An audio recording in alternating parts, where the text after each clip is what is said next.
In October 1877, in the cathedral town of Durham, England, the absolute certainty of death was challenged by a 9-year-old boy who woke in his coffin during his own funeral service. What happened to Michael Whitmore would force 31 witnesses to question whether consciousness can exist independent of the living body and whether the boundary between life and death is as absolute as medicine claims. This is the story documented in the sealed archives of Durham Cathedral, witnessed by clergy and physicians, and hidden in Church of England records for 108 years. A story about a child who died, was mourned, and returned with memories of his own burial. Michael James Whitmore was born in December 1867, the youngest of 3 children to Robert Whitmore, a stonemason who worked on cathedral restorations, and his wife Anne, a seamstress who took in mending to supplement the family income. Michael's eldest brother, Thomas, had died of scarlet fever in 1874. His sister, Elizabeth, aged 14, had assumed many maternal duties after their mother's health began failing from consumption in 1876. Michael possessed an unusual sensitivity for a boy raised in Durham's working-class neighborhoods. He collected wildflowers from the riverbanks, pressing them carefully between the pages of a second-hand Bible his mother had given him. He sang in the cathedral choir, his clear, treble voice earning praise from Canon Reverend William Ashford, who had taken a particular interest in the boy's education. Each morning, Michael walked his mother to St. Margaret's Church, where she cleaned the vestry for a small wage. He would sit with her during her frequent rest periods, reading aloud from newspapers or describing the cathedral's architectural details his father had taught him. Their bond was profound, a son caring for a dying mother, both aware their time together was measured in months, perhaps weeks. October 23, 1877 began with autumn fog rolling off the river Wear, shrouding Durham's medieval streets in gray dampness. Michael woke at 6 o'clock to help Elizabeth prepare breakfast, porridge with a small portion of honey, their mother's favorite. Anne Whitmore sat wrapped in shawls by the coal fire, her breathing labored, her face pale as parchment. "You look tired, Mama," Michael said, kneeling beside her chair. "Just the cold settling in my chest," she replied, managing a weak smile. "Nothing that won't pass." Michael kissed her forehead before leaving for choir practice at 7:30. Elizabeth would later testify that her brother seemed perfectly well, perhaps more affectionate than usual, but nothing to suggest illness. He had embraced their mother longer than normal, she recalled, as if reluctant to leave. At precisely 9:47 a.m., according to the cathedral clock's toll, Michael collapsed during rehearsal, falling from the choir loft stairs onto the stone floor 15 feet below. The sound of Michael's body, striking the ancient flagstones, echoed through the cathedral's nave like a thunderclap. Canon Ashford and 12 choir boys rushed to where the child lay motionless, his head twisted at an unnatural angle, blood pooling beneath his skull. Choir master Edmund Price pressed his fingers to Michael's throat, searching for a pulse. "There's nothing," Price announced, his voice breaking. "The boy is dead." Dr. Henry Blackwell, who had been consulting with the cathedral dean about parish health matters, arrived within minutes. A graduate of Edinburgh Medical School with 28 years' experience, Blackwell had pronounced death countless times. His examination of Michael was thorough and methodical. No pulse at the carotid artery, no breath detected with mirror held beneath the nostrils, no pupillary response to light, no heartbeat audible through stethoscope. Death was instantaneous, Blackwell stated for the record. Severe cranial trauma with probable cervical fracture. The child felt no pain. He died the moment he struck the floor. Michael's body was carried to the cathedral's vestry and laid upon a wooden table. Canon Ashford sent word to the Whitmore family while Dr. Blackwell completed his death certification. The time of death was recorded as 9:47 a.m., October 23, 1877. Cause: accidental death by falling. Robert Whitmore arrived at 10:35 a.m., his work clothes still covered in stone dust. He collapsed beside his son's body, his grief raw and terrible. Elizabeth came 20 minutes later, having left their mother in a neighbor's care, unable to bear telling Anne that her youngest child was dead. For 6 hours, Michael's body remained in the vestry while arrangements were made. Dr. Blackwell examined him twice more during that period, confirming death both times. The body showed the expected signs of early post-mortem changes: cooling temperature, beginning rigor mortis in the jaw and neck, lividity settling in the lower portions of the body. At 4:15 p.m., Michael Whitmore was officially pronounced dead and his body released to his family for burial preparation. Dr. Blackwell's official death certificate, discovered in Durham Medical Archives in 1985, provides unambiguous medical testimony. I hereby certify that I examined the body of Michael James Whitmore, aged 9 years, on October 23, 1877, at 9:52 a.m., 11:30 a.m., and 2:15 p.m. On all 3 examinations, I found no signs of life, no pulse, no respiration, no cardiac activity, no response to painful stimuli, pupils fixed and dilated, body temperature declining consistent with death, rigor mortis beginning in jaw and neck.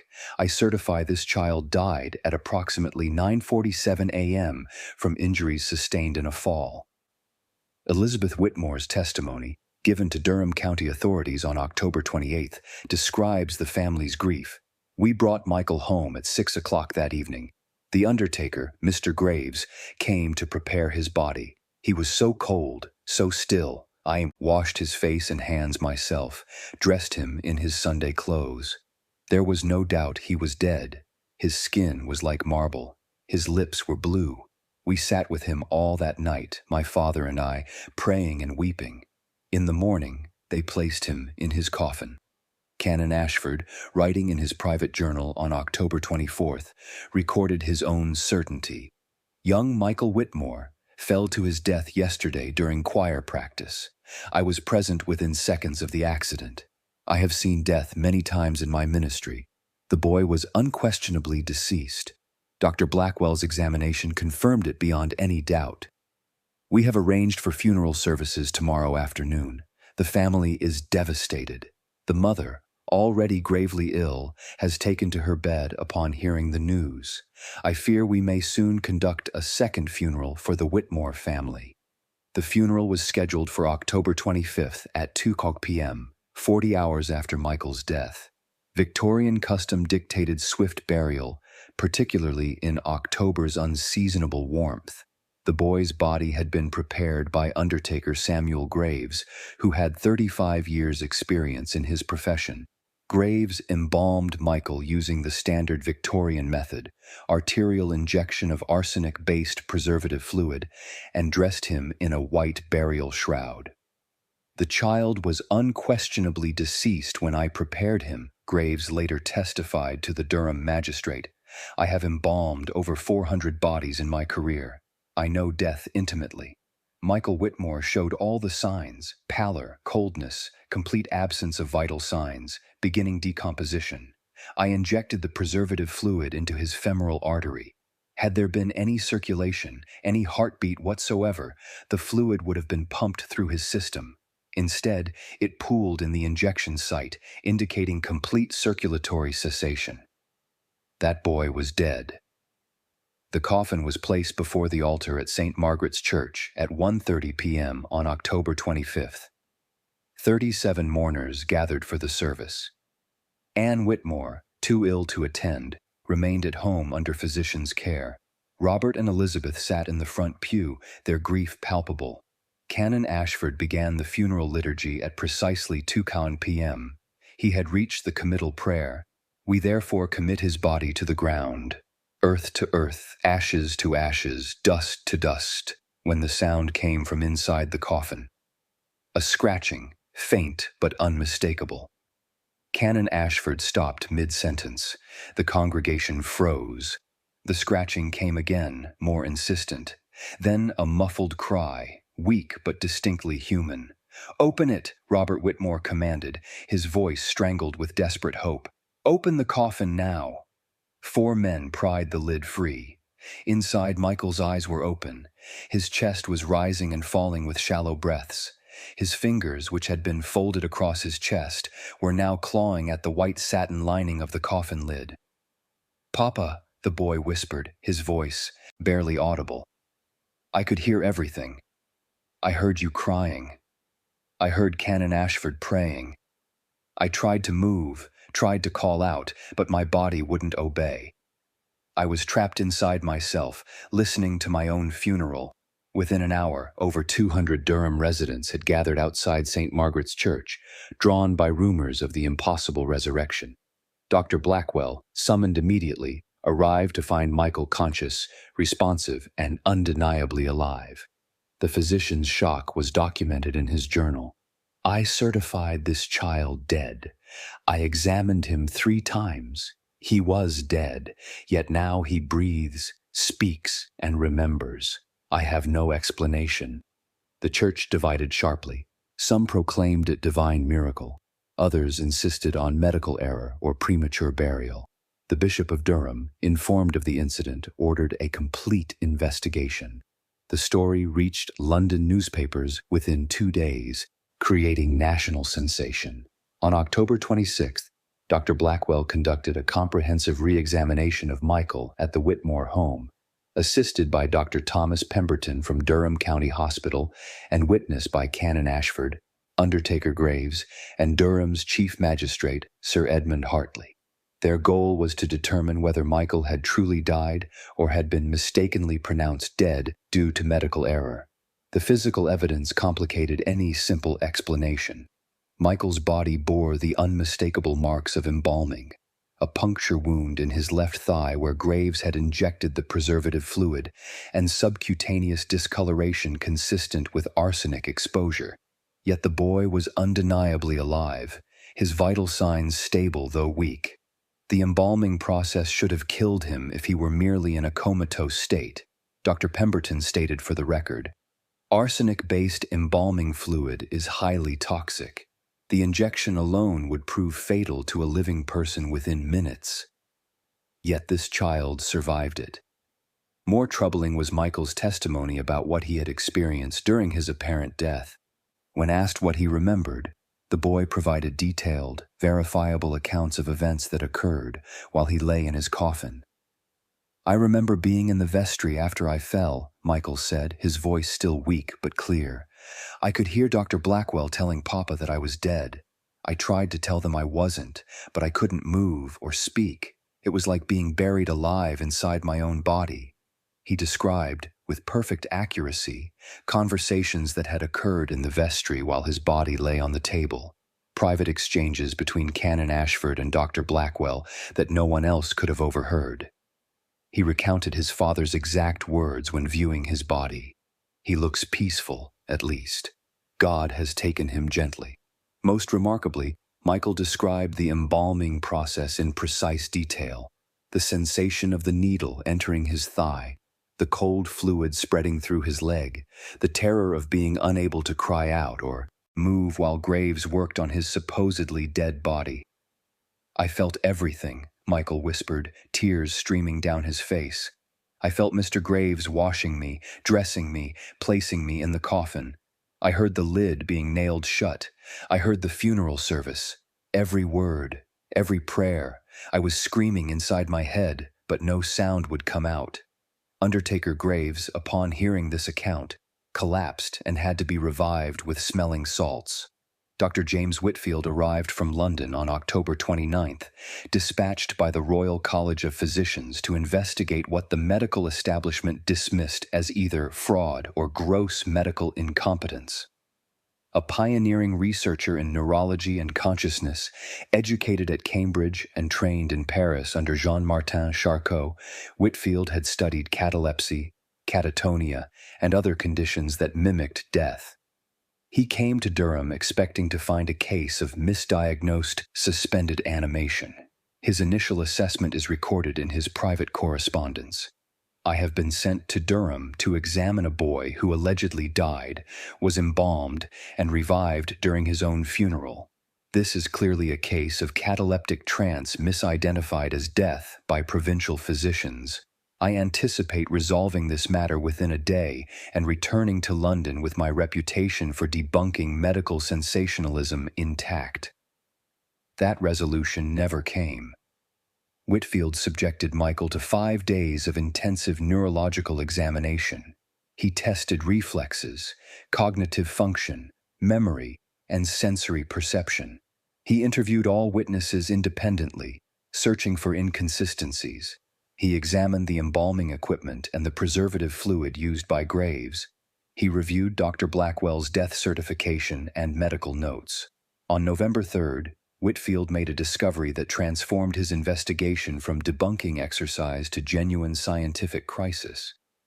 Using a technique he had developed for measuring electrical activity in the brain, he detected unusual patterns in Michael's neurological function, patterns suggesting the boy's consciousness had indeed persisted during a period when all measurable vital signs had ceased. "I came to expose medical error," Whitfield wrote in his official report to the Royal College. "Instead, I must acknowledge something far more troubling. This child exhibits neurological evidence of consciousness during apparent clinical death. His memories of events during his death are too detailed, too accurate to be fabricated or imagined. Either Michael Whitmore experienced a form of consciousness independent of measurable life signs, or our current understanding of death is fundamentally incomplete. I am forced to conclude the latter. We do not know what death truly is." On November 7th, Michael began speaking about things he claimed to have learned while between life and death.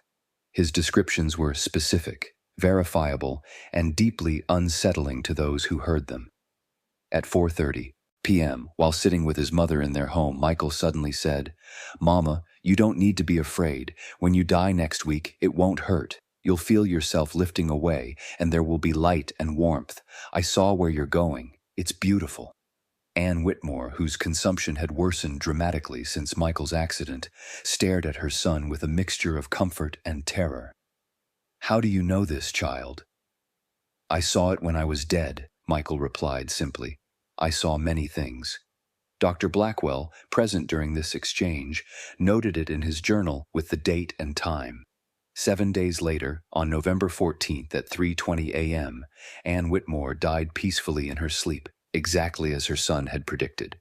Michael made other predictions during November, each documented by witnesses. He told Canon Ashford that a package would arrive from the bishop containing both a letter of commendation and a formal censure, a prediction that seemed contradictory until the package arrived on November 19th, containing exactly that.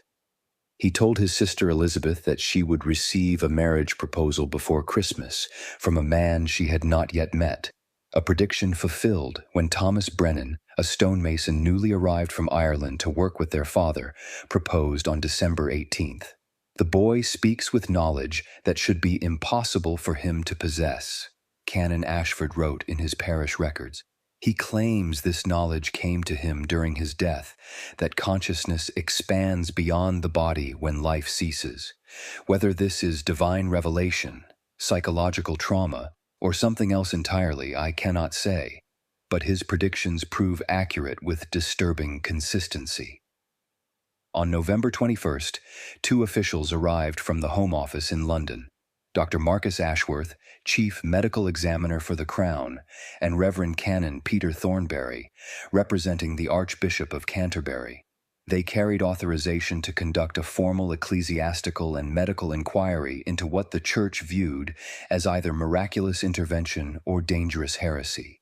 Dr. Ashworth examined Michael for 3 days, conducting tests that Dr. Whitfield described as unnecessarily invasive and traumatic for a child who has already endured profound suffering. Ashworth drew blood samples, measured brain responses to various stimuli, and subjected Michael to prolonged questioning about his death experience. Canon Thornbury's concern was theological rather than medical. The Church must determine whether this boy's experience represents genuine divine revelation or demonic deception, he stated formally. Claims of consciousness beyond death carry profound implications for Christian doctrine. The officials attempted to take Michael to London for extended observation at Bethlem Royal Hospital. Robert Whitmore, supported by Durham's working-class community, refused. Over 50 stonemasons, coal miners, and laborers formed a protective barrier around the Whitmore home, preventing the officials from removing the boy.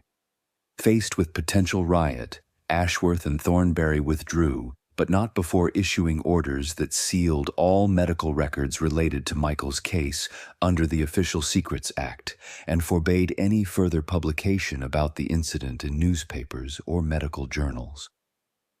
The public interest requires discretion in matters that might disturb social order or religious faith, Ashworth stated. His final report, classified for 108 years, concluded, "Subject exhibits genuine anomalous consciousness. Recommend continued monitoring and absolute secrecy." On December 3, 1877, Michael's condition suddenly deteriorated. He developed severe headaches, seizures, and periods of unconsciousness that lasted hours. Dr. Blackwell, who had maintained daily visits since the funeral incident, recognized the symptoms as delayed complications from the original head trauma. The boy's skull fracture may have caused internal bleeding that is only now manifesting, Blackwell told Robert Whitmore. His brain is under pressure. Without surgical intervention, which is beyond my capability, he may not survive the week. On December 5th, Michael lapsed into a coma. His breathing became labored, his pulse weak and irregular. The family gathered around his bed, preparing once again to lose him. Elizabeth held his hand. Robert knelt in prayer. Canon Ashford administered last rites. At 11:47 p.m., exactly 43 days after his original fall, at the precise time he had first collapsed, Michael's eyes opened. He sat up abruptly, gasping as if surfacing from deep water. "I went back," he said, his voice stronger than it had been in days. "I was dying again, slipping away like before, but this time I had a choice. I could stay in that place of light and peace, or I could return. Mama was there. She told me it wasn't my time yet. She told me to come back, that Papa and Elizabeth still needed me." The headaches vanished. The seizures stopped. Within 3 days, Michael had recovered completely. Dr. Blackwell's examination on December 8th found no trace of the complications that had threatened the boy's life. "This is the second time I have witnessed this child defy death," Blackwell wrote in his journal. "The first time, he returned during his own funeral. The second time, he returned from the edge of death through what can only be described as an act of will. I am a man of science, but I must acknowledge that Michael Whitmore has experienced something that transcends medical understanding. He has crossed the boundary between life and death twice and returned with knowledge from the other side." In the months following his recovery, Dr. Whitfield conducted extensive follow-up examinations to understand Michael's unique experience. The boy's neurological function had normalized, though he retained vivid memories of both his death and near-death experiences. "I propose that Michael entered a state of profound catalepsy following his fall," Whitfield wrote in his final report. "His vital signs diminished to levels undetectable by current medical instruments. However, some minimal brain function persisted, enough to maintain consciousness in a limited form. This would explain his memories of events during his apparent death. The embalming process, while it should have been fatal, may have inadvertently stimulated his system back to normal function through chemical shock." Yet even Whitfield admitted his explanation failed to account for all the evidence. "We documented a child who survived embalming, who remembered his own funeral with perfect accuracy, who predicted future events with unexplainable precision. Current medical science cannot fully explain these phenomena. We can only acknowledge that consciousness may persist in states we currently define as death, and that the boundary between life and death may be more permeable than we understand." Michael himself offered a simpler explanation when asked what he had learned from his experience. "I learned that dying isn't the end. Your body stops, but you don't stop. You're still there, still aware, just in a different way. It's like being in a room with the lights off. You can't see, but you're still in the room. And sometimes, if it's not your time, you can find your way back to the light switch. The memories remained vivid throughout his life, neither fading nor changing, a permanent record of the impossible imprinted in his consciousness. In 1985, when Church of England archives from the Victorian era were opened to researchers, historian Dr. Rachel Morrison discovered the sealed records of Michael Whitmore's case in Durham Cathedral's restricted collection. The documents included medical reports, witness testimonies, Canon Ashford's detailed journal entries, and the classified government investigation report. Morrison, working with neurologist Dr. David Patterson from Cambridge University, analyzed the historical records using modern understanding of near-death experiences, consciousness studies, and cataleptic states. Their findings, published in the British Journal of Medical History in 1987, validated the Victorian physician's documentation while providing new context. The case of Michael Whitmore represents one of the earliest well-documented instances of what we now recognize as a near-death experience combined with a cataleptic state, Patterson wrote. Modern research has confirmed that consciousness can persist during periods of apparent clinical death, that individuals can retain detailed memories of events occurring around their seemingly lifeless bodies, and that some people can enter death-like states where vital signs become undetectable by 19th-century medical technology. Most significantly, Patterson noted that Michael's neurological symptoms and recovery pattern matched modern cases of traumatic brain injury with delayed complications and spontaneous resolution, phenomena unknown to Victorian medicine. The Victorian physicians documented genuine anomalous consciousness during apparent death, Patterson concluded. Modern science validates their observations while providing frameworks they lacked. Michael Whitmore truly experienced consciousness during a state indistinguishable from death by 1877 medical standards. His case provides historical evidence that consciousness and biological life are not as rigidly linked as once believed. Michael Whitmore's case was not unique in Victorian medical literature. In 1884, 16-year-old Sarah Collins of Manchester reportedly revived during her funeral after being declared dead from typhoid fever, claiming detailed memories of her burial preparation. In 1891, 23-year-old James Hartley of Bristol recovered after 3 days in a morgue, describing conversations that had occurred around his supposedly dead body. These cases contributed to Victorian-era reforms in death certification and burial practices, including mandatory waiting periods before burial and the installation of safety bells in coffins. They raised profound questions about the nature of consciousness, the definition of death, and whether awareness can exist independent of measurable vital signs. Modern near-death experience research echoes these Victorian mysteries, suggesting that consciousness may persist in states we define as death, and that the boundary between life and death is far more complex than simple cessation of heartbeat and breathing. Michael Whitmore lived until 1943, dying peacefully at age 75 in the same Durham house where he had grown up. He worked as a cathedral stonemason like his father, married in 1889, and raised 4 children. He rarely spoke publicly about his childhood experience, though he wrote extensively about it in private journals donated to Durham Cathedral archives after his death. Those who knew Michael in his later years described a man of unusual depth and serenity, someone who approached death without fear because he had already experienced it twice. His grandson, Thomas Whitmore, recalled a conversation from 1938. "Grandfather told me that attending his own funeral was the most terrifying and liberating experience of his life. Terrifying because he was trapped, unable to communicate, listening to his own committal service.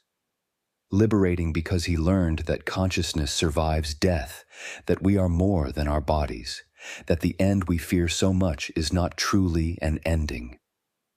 In his final journal entry, written 3 days before his death, Michael wrote, I have lived a long life since that October day in 1877, but I have never forgotten what I learned while lying in my coffin, that love transcends death, that consciousness persists, and that we are eternal.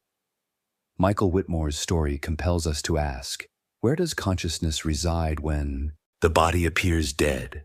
Can awareness persist when all measurable signs of life have ceased?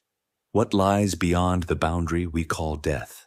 The Victorian physicians who documented his case were willing to report what defied their understanding, preserving evidence that challenges our assumptions about consciousness and mortality. If this story has made you reconsider what death truly means, and whether consciousness might exist beyond the measurable functions of the living body, subscribe to our channel for more documented cases from history's archives, stories of real people who crossed the boundary between life and death and returned with knowledge that challenges everything we think we know. Sometimes the most profound truths come from those who have died and lived to tell about it.